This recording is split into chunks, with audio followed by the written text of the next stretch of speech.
Hi, this is Karen with Diamond Lawn Care Services, and I am just taking a quick moment. I'm in Sun City to make a video on viburnums and how to manage the height.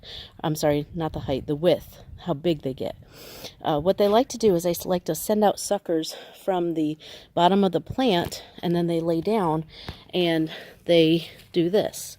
So you see this one right here is, if you pull it up, you can see all the roots that it's trying to form. And if allowed to grow, this would actually start a plant right here. And you can see this behavior is duplicated right here. And actually back here too. So if we pull this up, you can see that it is trying to root. See? So that's one way to maintain the size of your viburnum. And yellow anises, they do the same thing.